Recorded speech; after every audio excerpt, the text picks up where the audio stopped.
Salvação pela fé. John Wesley. Pregação feita na St. Mary's, Oxford, diante da Universidade, em 18 de junho de 1738. Porque pela graça sois salvos, por meio da fé. Efésios capítulo 2, verso 8. Todas as bênçãos as quais Deus tem concedido ao homem são da mera graça dele, em generosidade, ou favor, seu livre, completamente, imerecido favor, um homem que não tem nenhuma reivindicação para a menos importante das suas clemências.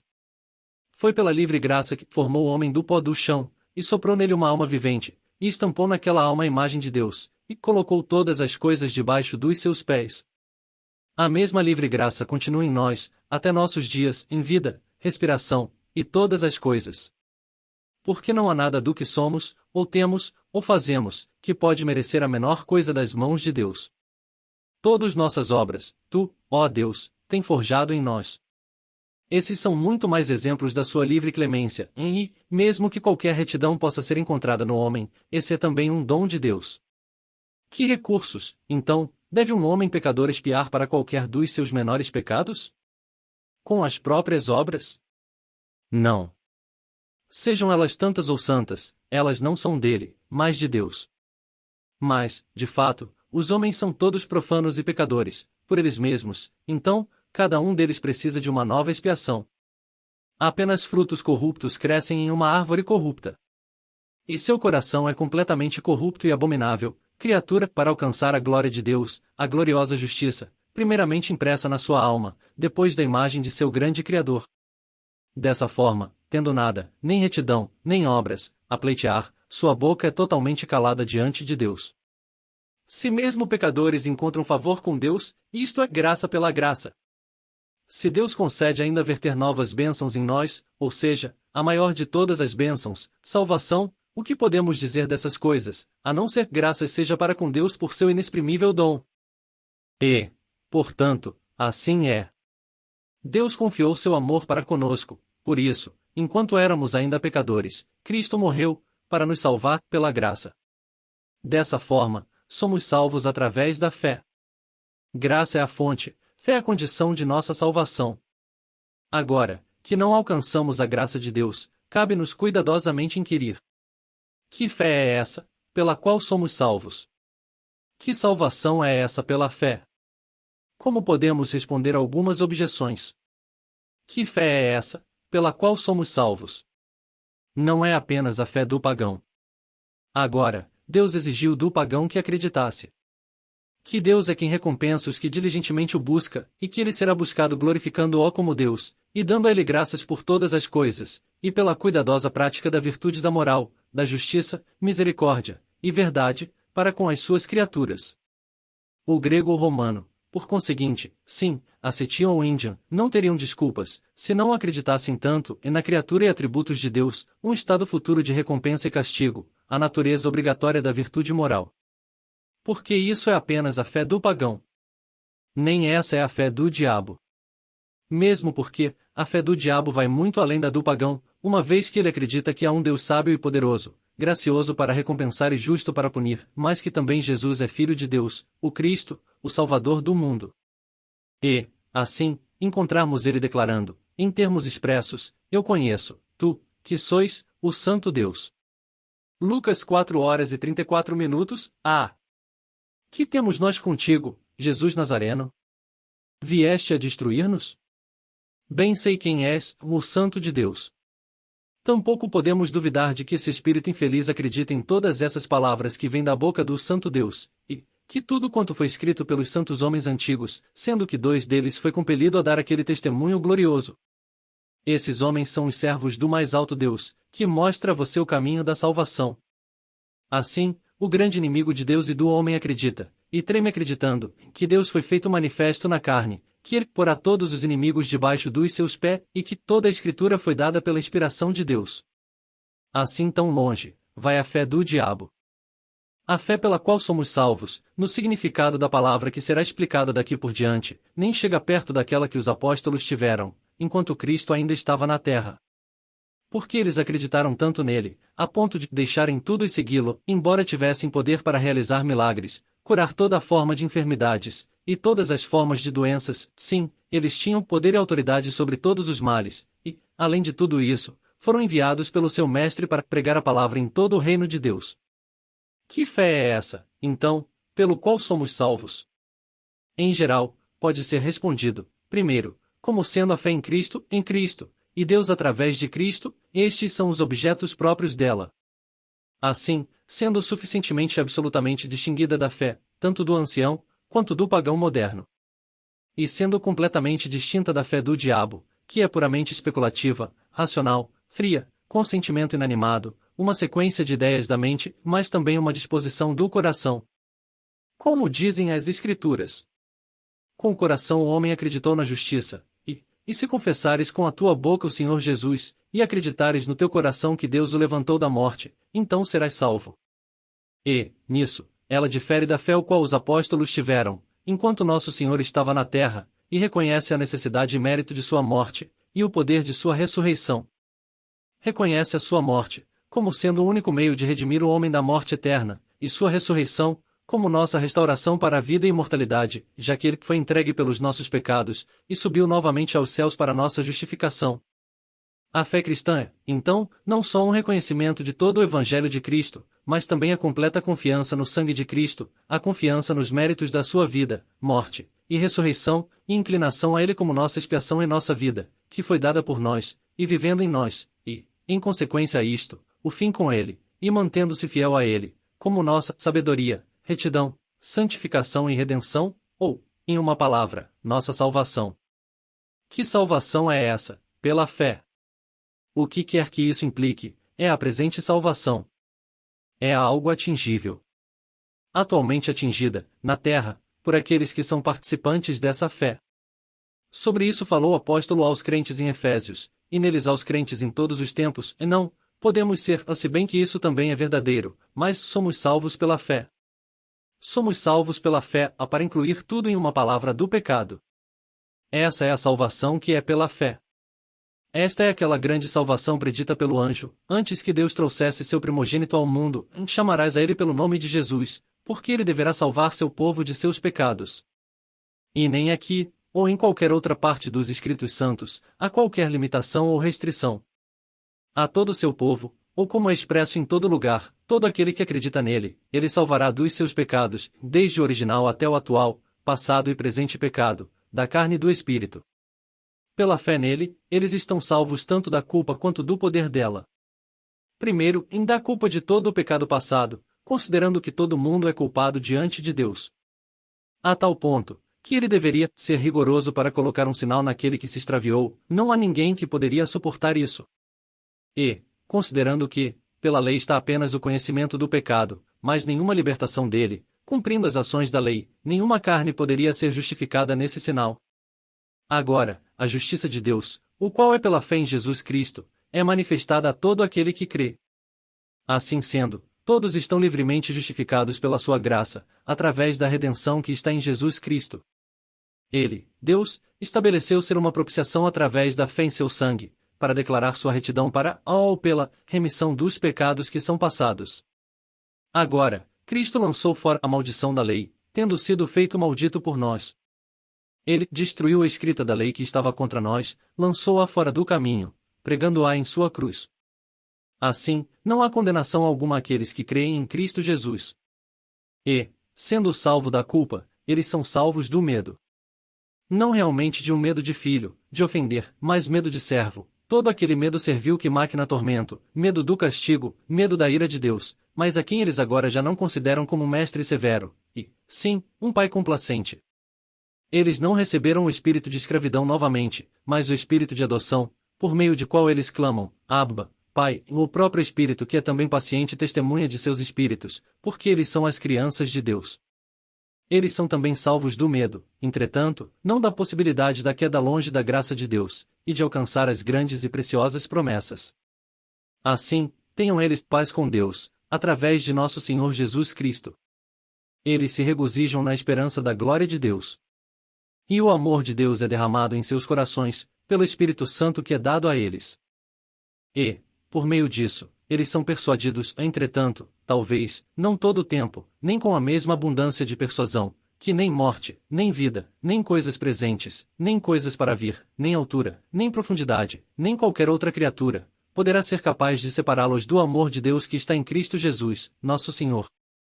Novamente, por esta fé eles são salvos do poder de pecado, como também da culpa dele.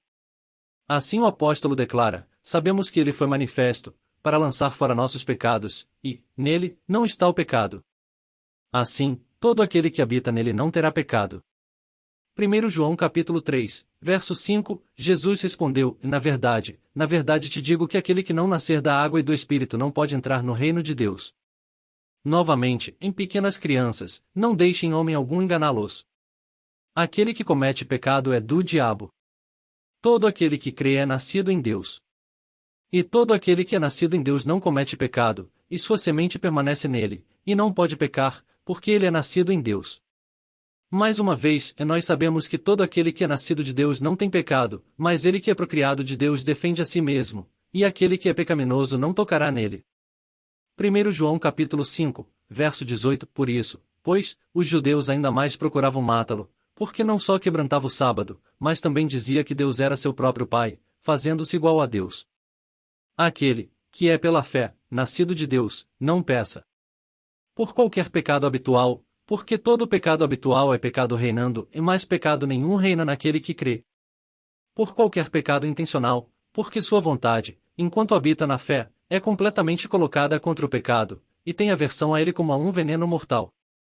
Por qualquer desejo pecador, porque ele continuamente desejou a santa e perfeita vontade de Deus, e qualquer tendência a um desejo profano, ele, pela graça de Deus, persistiu no princípio. Nem pecou por fraqueza, tanto em ações, palavras, ou pensamento, porque suas fraquezas não coincidem com sua vontade, e, sem isso, eles não são propriamente pecados. Assim, ele, que é nascido em Deus, não comete pecado, e, embora ele não possa dizer que não tem pecado, até agora, ele não pecou. Esta é, então, a salvação que é através da fé, até mesmo, no mundo presente, na salvação do pecado, e as consequências do pecado, ambos frequentemente expressos na palavra justificação, que, levada num sentido mais amplo, implica na libertação da culpa e castigo, pela expiação de Cristo, de fato, aplicada à alma do pecador, que, agora, acredita nele, e a libertação do poder de pecado, através de Cristo, moldado em seu coração. De forma que ele está assim justificado, ou salvo pela fé, e é, deveras, nascido novamente pelo Espírito, a uma nova vida, o qual é encoberto com Cristo em Deus. E, como um bebê recém-nascido, ele recebe o verdadeiro leite da palavra, e, desse modo, cresce, seguindo adiante no poder do Senhor seu Deus, de fé em fé, de graça em graça, até o fim, para que se torne um homem perfeito, na medida da estatura da abundância de Cristo. A primeira objeção habitual para isto é que pregar salvação ou justificação, pela fé apenas, é pregar contra a santidade e boas obras. Para a qual uma pequena resposta poderia ser dada em assim, seria, se nós falássemos, como alguns fazem, de uma fé que estava separada disso, mas nós falamos de uma fé que não é assim, mas produto de todas as boas obras, e toda a santidade. Mas pode ser de uso considerar isto um pouco mais, especialmente, desde que isso não seja alguma objeção nova, mas, tão velha, quanto no tempo de Paulo. Quando, então, foi perguntado, e não fazemos nula a lei, através da fé? Ao que respondemos. Primeiro, aquele que não prega a fé, obviamente, torna a lei nula, tanto diretamente como grosseiramente, pelas limitações e comentários que corroem todo o espírito do texto, ou indiretamente, não mostrando os únicos significados, por meio dos quais é possível executá-la. Segundo, considerando que nós estabelecemos a lei, tanto mostrando toda a sua extensão, como o significado espiritual, e chamando a todos para esse modo de vida, por meio do qual a justiça da lei possa ser cumprida neles. Estes, enquanto eles confiam somente no sangue de Cristo, cumprem todas as leis que ele designou, fazem todas as boas obras, as quais ele preparou anteriormente, para que pudessem caminhar nelas, e desfrutam e manifestam todo o temperamento santo e divino, com a mesma franqueza que havia Cristo Jesus. Mas não pregar essa fé, conduz os homens ao orgulho? Acidentalmente, é possível, por isso, todo crente deve ser fervorosamente acautelado, nas palavras do grande apóstolo. Por causa da incredulidade, os primeiros galhos foram quebrados, e tu permaneceste pela fé. Não seja magnânimo, mas tema. Se Deus não tivesse poupado os galhos naturais, tomado cuidado, temo que ele não teria poupado a árvore. Vejam, então, a bondade e severidade de Deus. Naqueles que caíram, severidade, mas, em relação à árvore, misericórdia, se continuares em sua misericórdia, caso contrário, tu também poderás ser cortado. E enquanto ele continua, desse ponto, ele lembrará daquelas palavras de Paulo, prevendo e respondendo a esta mesma objeção. Romanos capítulo 3, verso 27, onde está, logo, a jactância? É excluída. Por qual lei? Das obras? Não. Mas pela lei da fé. Se o homem é justificado pelas suas obras, ele teria do que se gloriar? Mas não há glória para ele que não trabalhou, mas acreditou nele que justificou ao ímpio. Romanos capítulo 4, verso 5 mais, aquele que não pratica, porém crê naquele que justifica o ímpio, a sua fé lhe é imputada como justiça. Do mesmo efeito são as palavras, ambas precedendo e seguindo o texto. Efésios capítulo 2, verso 4 mais Deus, que é rico em clemência, pelo muito amor com que nos amou, até mesmo quando estávamos mortos em pecado, nos vivificou juntamente com Cristo, pela graça sois salvos, e nos ressuscitou juntamente com Ele, e nos fez assentar nos lugares celestiais, em Cristo Jesus. De vocês mesmos vieram nem sua fé, nem sua salvação. Isso é um presente de Deus, o livre, e merecido presente, na fé, através do qual vocês são salvos, tanto quanto a salvação pela qual Ele, de seu próprio prazer, seu mero favor, anexa, além disso. Que acreditemos, é uma instância de sua graça, que acreditando seremos salvos. Não pelas obras, para que não qualquer homem possa se vangloriar. Todas as nossas obras, e nossa retidão, antes da nossa crença, tinham mérito nenhum, perante Deus, mas condenação. Tão longe estávamos de merecermos fé, que, quando dada, não era pelas obras. Nem é salvação das obras o que fazemos, quando acreditamos, uma vez que é Deus que trabalha em nós, dessa forma, Ele nos deu uma recompensa por aquilo que Ele mesmo realizou, não só, confiando as riquezas de sua misericórdia, mas não nos deixando do que nos gloriarmos. Porém, falando dessa forma da clemência de Deus, salvando e justificando livremente o homem pela fé, pode encorajar os homens ao pecado? Realmente, pode, e vai. Muitos continuarão em pecado para que a graça possa abundar, mas o sangue deles está sobre suas próprias cabeças. A bondade de Deus deve conduzi-los ao arrependimento, e, assim, todos aqueles que são sinceros de coração. Quando eles souberem que ainda há perdão com Ele, eles clamarão em voz alta, para que Ele destrua também seus pecados, pela fé que está em Jesus. E, se eles fervorosamente clamarem, e não desfalecerem, se o buscarem em todos os significados que Ele designou, se recusarem a ser confortados, até que Ele venha, Ele virá, e não irá demorar-se. E Ele pode fazer muitas obras, em muito pouco tempo. Muitos são os exemplos, nos Atos dos Apóstolos, de que Deus está trabalhando a fé, nos corações dos homens, até mesmo como um raio que cai do céu. Assim, na mesma hora que o Paulo e Silas começaram a orar, o carcereiro se arrependeu, acreditou, e foi batizado, como foram 3.000, através de Pedro, no dia de Pentecostes, e todos se arrependeram e acreditaram, na sua primeira pregação. E, abençoado seja Deus, agora, muitas provas vivas de que Ele ainda é poderoso para salvar. Ainda para a mesma verdade, colocada de uma outra maneira, uma objeção bastante contrária é feita em si: o homem não pode ser salvo por tudo aquilo que ele pode fazer, isto levará os homens a se desesperarem. Verdade. A se desesperarem, por terem sido salvos por suas próprias obras, seus próprios méritos, ou retidão. E assim deve, porque ninguém pode confiar nos méritos de Cristo, já que Ele renunciou totalmente aos dele. Aquele que ocorreu de firmar a sua própria retidão, não pode receber a retidão de Deus. A retidão a qual é pela fé não pode ser dada a ele, enquanto confiar no que é da lei. Mas isso, alguns dizem, é uma doutrina incômoda. O diabo falou como ele mesmo, e isso é, sem verdade ou vergonha, quando ele ousou sugerir isso aos homens que é desse jeito. Isso é a única coisa confortável, é muito cheia de consolo, a todo autodestruídos, autocondenados pecadores. Que, quem quer que acredite nele não será envergonhado, e que o mesmo Senhor sobre todos é rico a todos aqueles que o clamarem, aqui está o consolo, alto como o céu, mais forte que a morte. O que? Misericórdia a todos? Para Zaqueu, o ladrão público? Para Maria Madalena, uma rameira comum? Impessoal, eu ouço dizer, então eu, até mesmo eu, posso esperar por clemência. E, também, tu podes, tu que és aflito, que ninguém tem confortado. Deus não lançará fora a tua oração. Não. Talvez ele possa dizer na próxima hora: tenha boa disposição de ânimo, teus pecados te foram perdoados, tão perdoados, que eles não reinarão mais sobre ti, sim, e que o Espírito Santo prestará testemunho com teu espírito, porque tu és a criança de Deus. Oh, gratas notícias! Notícias de grande alegria que é enviada a todas as pessoas. Oh! A todas aquelas que estão sedentas, venham até as águas, e venham, sim, e comprem, sem dinheiro e sem preço.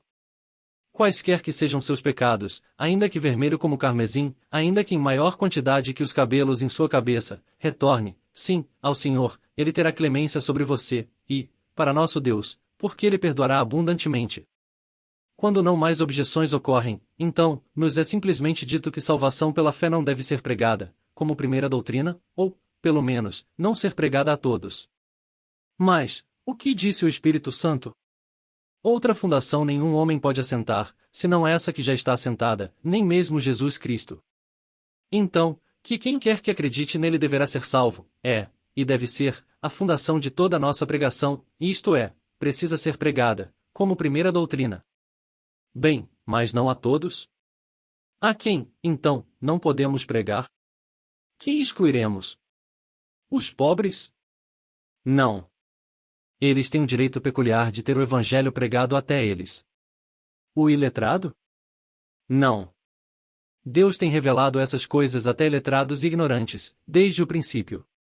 O jovem? Por nenhuma razão.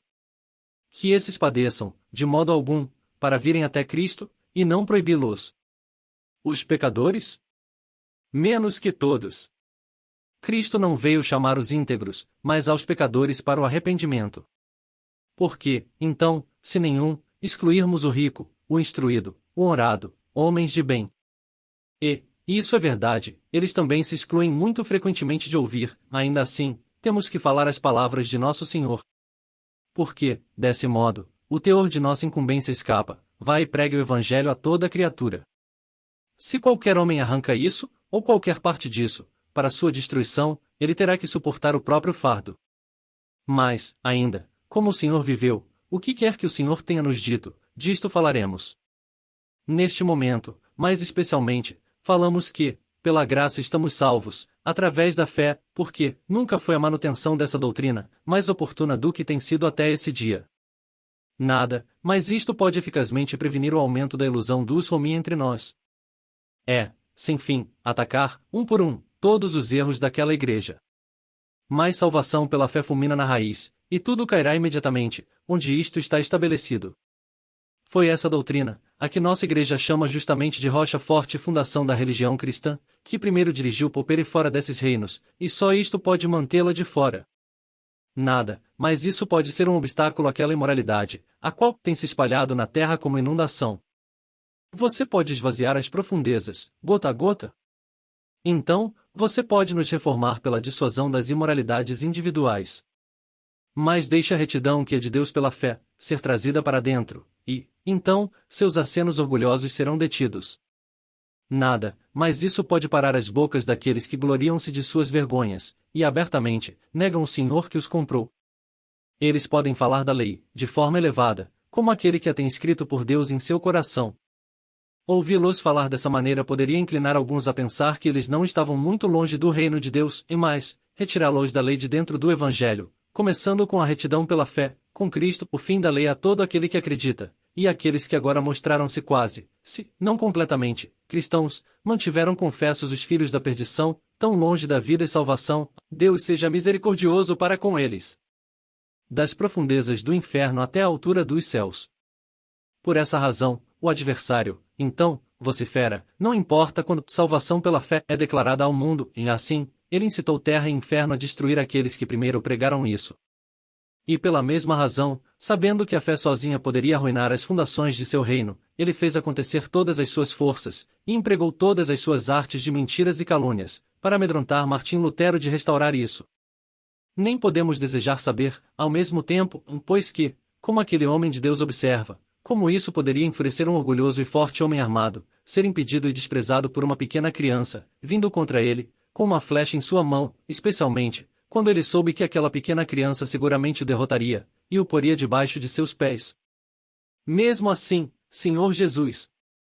Assim, tens tu força, sendo sempre feito perfeito na fraqueza. Vá em frente, então, tu, pequena criança que acreditas nele, e sua mão direita poderia ensinar-te coisas espantosas, embora sejas impotente e fraco como uma criança de dias, um homem forte não poderá ser capaz de se levantar diante de ti.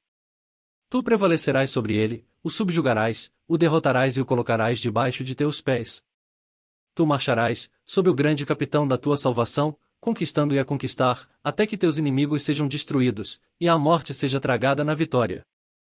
Agora, graças seja a Deus, que nos deu a vitória, através de nosso Senhor Jesus Cristo, para quem, com o Pai e o Espírito Santo, ser bênção, glória, sabedoria, gratidão e bravura, para sempre e sempre. Amém.